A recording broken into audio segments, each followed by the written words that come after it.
உலகெங்கும் உள்ள மக்களுக்கு எல்லாத்துக்கும் வணக்கங்க. எல்லாரும் எப்படி இருக்கீங்க? நல்லா இருக்கீங்களா? நம்ம சேனலில் வந்து ரொம்ப நாளாக வீடியோ போட முடியல. அந்த வைக்கோல் பிஸ்னஸ் பண்ணிகிட்டு இருந்ததுனால இதில் வீடியோ போட முடியாது போயிடுச்சுங்க. பார்த்தீங்கன்னா இப்போ வந்து நம்ம வைக்கோல் பிஸ்னஸ் பண்ணிகிட்டு இருக்கோம். இந்த வீடியோ பார்த்துட்டு இருக்க எல்லார் வீட்லேயும் மாடு இருக்குங்க. மாடு கண்டிப்பாக இருக்கும். அந்த மாட்டுக்கு வந்து நம்ம வைக்கல் சப்ளை பண்ணிகிட்டு இருக்கோம். எல்லாமே தமிழ்நாடு முழுக்க நீங்கள் எங்கே இருந்தாலும் சரி, எந்த மாவட்டத்தில் இருந்தாலும் சரி, தமிழ்நாடு முழுக்க எங்கே வச்சு இருந்தாலும் சரி, தரமான வைக்கோலுங்க. புது வைக்கோல் பார்த்தீங்கன்னா தெரியும்.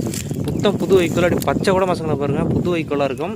தமிழகம் முழுவதும் எங்கே வேணாலும் வைக்க தேவைப்பட்டாலும் டிஸ்கிரிப்ஷனில் கான்டாக்ட் நம்பர் தரேன். இந்த நம்பருக்கு நீங்கள் தொடர்பு கொண்டீங்கன்னா புது வைக்கோல் நீங்கள் கேட்குற மாதிரி சன்ன வைக்கலாக வேணுமா, 1009 வைக்க வேணுமா, பெரிய வைக்கலாக வேணுமா, எந்த மாதிரி வைக்க கேட்குறீங்க அந்த மாதிரி வைக்க வீடு தேடி வருங்க. நீங்கள் இறக்கிக்கலாம். தூரத்துக்கு வந்த மாதிரி காஸ்ட் வருங்க உங்களுக்கு. இது எவ்வளோ தூரம் இருக்கோ அது இந்த மாதிரி டன்னேஜ் காசு வரும் உங்களுக்கு. இந்த வாய்ப்பை மிஸ் பண்ணிடாதீங்க, பயன்பெற்றுக்குங்க எல்லாரும். இந்த சேனலுக்கு சப்ஸ்கிரைப் பண்ணி லைக் பண்ணி சப்போர்ட் பண்ணுங்கள். நன்றி.